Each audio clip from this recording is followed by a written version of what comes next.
My pulse raced as curiosity and guilt collided as my wife's enormous sweater loosened, revealing something private. I never imagined that a casual supper with her closest friend would break my sense of devotion. Was it an accident or something? Did she notice? Tom and Sarah had what most people would consider the ideal marriage. They were high school sweethearts who grew up together, navigating careers, purchasing a home, and dreaming of a future full of love and stability. As laughter filled the room, I felt myself slipping into thoughts I knew I shouldn't have that night. Sarah was a kind and grounded woman who found joy in the small things. Whether it was baking cookies on Sunday afternoons or snuggling on the couch after a long day. Tom loved her. She was his best friend, his anchor, and the person he trusted more than anyone in the world, but even the strongest relationships have cracks. And Tom had started to feel them lately. Life had fallen into a predictable rhythm of work, dinner, TV, and sleep. He couldn't remember the last time they'd done something spontaneous or exciting. It wasn't that he loved Sarah any less. It was just different, familiar, comfortable to the point of monotony. So when Sarah suggested inviting her best friend Jenna over for dinner, Tom was thrilled. Jenna was the opposite of predictable. She had a magnetic personality, the kind that could light up a room without even trying. She was funny, sharp, and just a little wild, a refreshing burst of energy in their otherwise quiet life. Tom liked Jenna. He always had. She made Sarah laugh, and Tom couldn't deny that her vibrant presence added something to their evenings whenever she visited.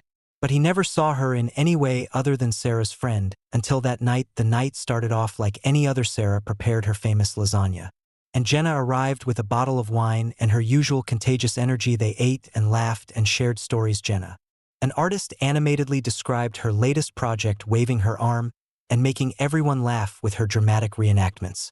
Then it happened while demonstrating how she reached for a shelf at work. Jenna's oversized sweater rode up. For a brief second, Tom caught a glimpse of her bare skin and brightly colored underwear. It was quick, just a flash, but enough to send his mind into chaos. Tom tried to convince himself that it was nothing more than a fleeting moment or an innocent slip. But after that dinner, he couldn't shake the image of Jenna from his mind. It wasn't just the glimpse of her skin. It was the way her laugh echoed in his ears, the way her eyes sparkled when she talked, and the way her energy made the room feel alive. Tom began to notice things that he hadn't before. Jenna's texts to Sarah seemed to be happening more frequently now, sometimes late at night. He hated himself for allowing his mind to stray into dangerous territory. But he couldn't stop at work because he couldn't stop. What if his response had been observed by Jenna? And why he was unable to stop thinking about it? What did that mean? Tom was at his desk when his phone buzzed, and he looked down and felt his breath catch as Jenna's name lit up the screen. Tom tried to shake the thoughts by immersing himself in work and trying to be more present with Sarah. But it didn't help. Every time he closed his eyes, he saw Jenna's smile, and every time Sarah mentioned her name, his stomach twisted. Then came the text. "I had a terrific time the other night, Tom. We should all meet up again soon." It was harmless enough, but Tom couldn't help but feel anxious and excitedly guilty. He typed a brief, courteous response, but the exchange left his hands shaking. The texts continued, and Jenna would send him amusing memes or updates about her work, to which Tom always replied. He told himself it was harmless, that he was just being friendly, but he knew better. One afternoon, Tom ran into Jenna at the coffee shop near his office. She was sitting by the window, her smile growing when she saw him. "Tom, what a surprise," she said, waving him over. He hesitated for just a moment before sitting down. The conversation was light and easy, just like it had always been. But there was something else now, an undercurrent of tension neither of them acknowledged. As Jenna talked, Tom found himself hanging on every word. She was so different from Sarah, is spontaneous and unpredictable. And the way she leaned in when she laughed, her hand brushing his arm.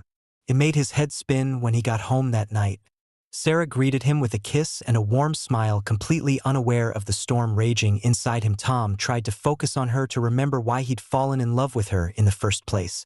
But as they sat down for dinner, his phone buzzed again. Jenna. He ignored it, forcing himself to focus on Sarah. but the guilt was already there gnawing at him, mixing with the thrill of Jenna's attention that night as Sarah slept peacefully beside him. Tom lay awake staring at the ceiling. His thoughts were a tangled mess of desire, guilt, and fear. He knew he was standing at the edge of something dangerous, something that could destroy everything he and Sarah had built. But the more he tried to pull back, the stronger the pull became. Tom couldn't explain it. But every interaction with Jenna seemed to add fuel to a fire he didn't even know had been burning inside him. At first, it was just casual messages. Harmless, really quick. "How's your day going?" Or a funny meme that made him laugh.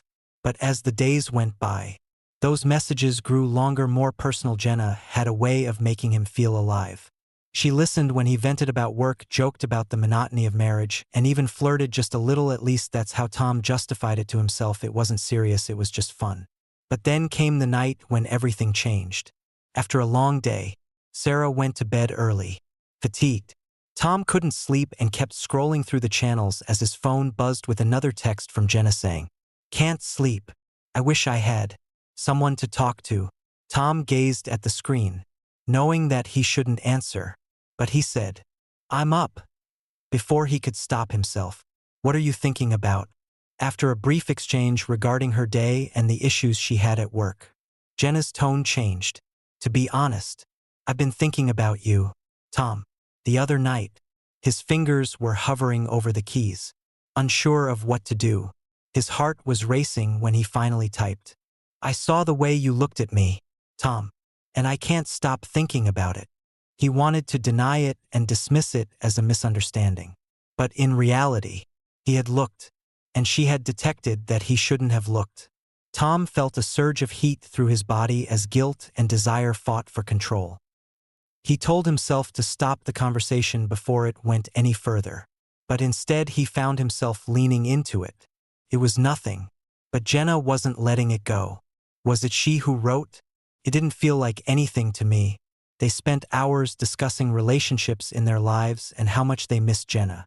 She confessed she often felt lonely despite her vibrant personality. Tom admitted he sometimes felt invisible, like he'd become part of the furniture in his own marriage. And then came the confession that sealed his faith. "Why, I think about you, Tom. More than I should have told." Tom, he didn't know what to say. He should have stopped it there, told her it was wrong. But instead he let the words hang in the air, their weight pressing down on him. Over the next few weeks, their connection deepened. Jenna started showing up at his office, dropping by with coffee or lunch. They'd sit and talk, their conversations charged with unspoken tension. At first, Tom told himself it was harmless. But then came the touches. The brush of her hand on his arm, the way her fingers lingered just a little too long, when she handed him something and Tom didn't pull away. One in the afternoon, Jenna invited him to meet her for coffee after work. It felt risky, dangerous even. But Tom couldn't resist when he arrived. She was already there, sitting at a small table by the window. She looked up and smiled. And Tom felt his pulse quickened. They talked for hours, and as the sun set outside, Jenna reached across the table and took his hand. "You ever wonder what it would be like? What's it like to be with someone who truly sees you and makes you feel alive?" she said softly, and Tom gulped hard. The tension between them crackled every day as Jenna pushed in closer. But Tom didn't respond because he couldn't. "I'm not asking for anything, Tom. I just can't stop thinking about you." Her words hung in the air, heavy and dangerous. Tom knew he should get up and leave, but instead he kept his hand in hers. That night, when he got home, he felt Sarah's arms wrap around him, kissing his cheek and asking him about his day. Tom smiled, but it didn't reach his eyes because all he could think about was Jenna and the way her fingers felt tangled with his. Maybe it was the late-night texts, the lingering touches, or the stolen moments of intimacy disguised as innocent conversations. But now that he knew, there was no turning back. Jenna's eyes held his, filled with something unsaid, something dangerous. Her hand rested lightly on his, her thumb making tiny circles against his skin. "Tell me this doesn't feel right," she whispered to Tom. His breath caught, and he wanted to deny it, to pull away, to run back to the safety of Sarah's arms. But instead he stayed frozen, in his heart pounding. "I don't know what this is," he finally admitted, his voice barely above a whisper. Jenna leaned in closer, her lips inches from his. "Something we both want," She said softly. The words sent a chill down Tom's spine. He hated how much he wanted to believe her, how much he craved the excitement she offered. But in the back of his mind, Sarah's smile and her trust. Tom stood suddenly. Breaking the spell. I can't do this, he said, his voice shaking. Jenna looked up at him, her expression unreadable. Tom. But he was already walking out the door, his heart pounding as he stepped into the cool night air. When Tom got home, Sarah was waiting for him, sitting on the couch with her arms crossed and her face pale. Tom froze in the doorway, his stomach twisting. Sarah's eyebrows tightened as she said in a calm but stern voice, "I told you I had a meeting. Don't lie to me." Tom started to reply, but Sarah held up his phone before he could finish. "Jenna sent you a message." "I saw it, Tom," she continued, her voice cracking, sensed the air exiting his lungs. Tom's throat constricted, but nothing occurred. "Sarah, promise." She threw the phone onto the coffee table, and it hit with a piercing clatter that seemed to reverberate throughout the room. "Sarah, I don't think." She interjected, tears welling up in her eyes. "Nothing," she said again, raising her voice. "You've been emailing her and meeting her covertly. Do you honestly think that? What if you think it's nothing, and it's not what you think?" Tom said in desperation. "Is that Tom? I was lonely." Sarah froze, her eyes widening. "And you're blaming me for this? Because it sure as hell doesn't feel like nothing." Now, tears were streaming down Sarah's cheeks, and Tom felt his chest constrict. "No, I don't blame you. I was just engrossed in something I didn't understand. Jenna made me feel alive." Sarah interrupted, her voice brimming with resentment, wanting, and excitement. Tom's silence was all the affirmation she needed to know whether he still loved her. She whispered, her voice shaking, "Of course I do." Tom took a step forward, but Sarah recoiled and took a step back. "You can't say that Tom isn't after this." Because the house felt oppressive. Sarah wouldn't sleep in the same room as Tom, and every conversation ended in silence or tears. Tom knew that he had broken something delicate, something that might never be whole again. So he tried to explain and apologize. But Sarah's eyes were far away now, full of hurt and mistrust. The worst part was that Jenna kept texting him, some flirtatious, some apologetic. "I miss you. Can we have a conversation? When Sarah eventually broke up with you one night." Tom's heart fell. "I stopped thinking about you." Tom erased the majority of them without replying. But the damage was already done. The truth was out, and Sarah couldn't hide it. "I can't do this," Tom said firmly, despite her tears, shaking her head. "When you're with me, I can't keep worrying if you're thinking about her or if you're slipping off to visit her. I need space, I need time." Tom felt the world crumble around him. But he didn't fight it. He knew he had no right to. Packing a bag felt surreal, like he was living someone else's life. When he turned back to look at Sarah one last time, she was sitting on the couch, hugging her knees. "I'm sorry," he whispered, but she didn't respond. As Tom drove away that night, his mind raced. He thought about Sarah, about all the moments they'd shared, the vows they'd made. And he thought about Jenna, about the thrill of something new, the temptation he'd let spiral out of control. For the first time, he realized he might lose everything. And he wasn't sure he deserved to get it back. The silence of the motel room was deafening. Tom sat on the edge of the bed, staring on his phone. No new messages, no missed calls. Sarah hadn't reached out since she asked him to leave. And Jenna's texts had stopped too. He wanted to believe this was temporary, that Sarah just needed time to process everything, but deep down he knew the damage he'd caused wouldn't be fixed overnight. He replayed their last conversation in his head. The way her voice cracked, the way she looked at him like he was a stranger, like the man she trusted most had become the one who hurt her the deepest. The guilt was suffocating. Tom tried to distract himself, turned on the TV and flipped through channels, scrolled through social media, but nothing worked. Every thought circled back to Sarah, to Jenna, to the tangled mess he'd made of his life. The worst part was not knowing where he stood with either of them. Sarah hadn't said it was over, but she hadn't said they could fix things either.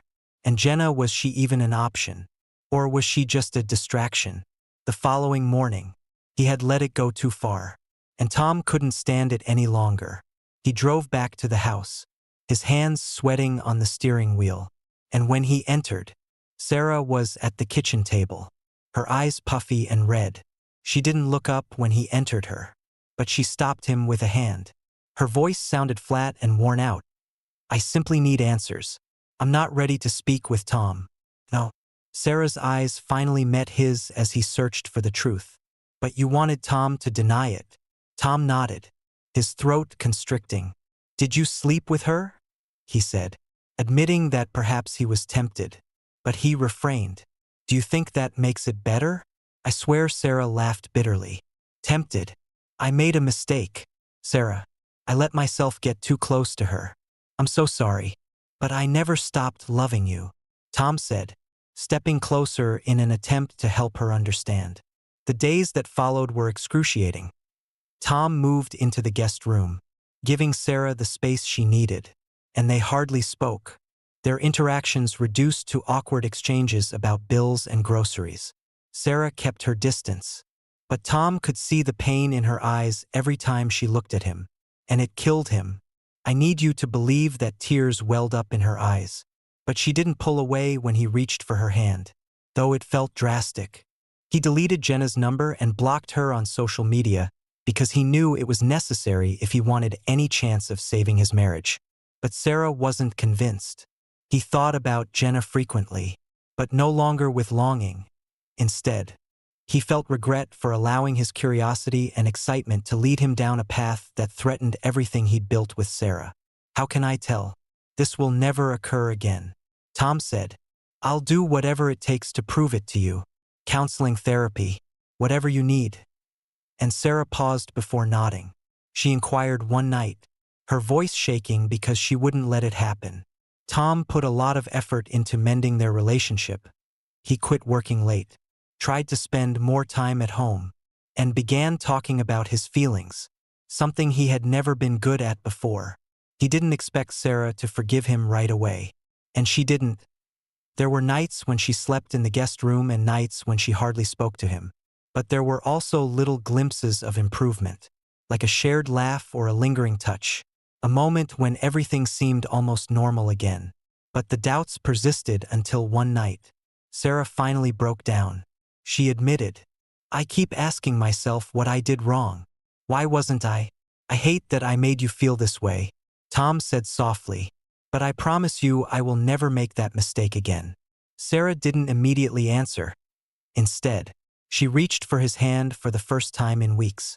I want to believe you, she whispered, and for the first time, Tom felt a glimmer of hope.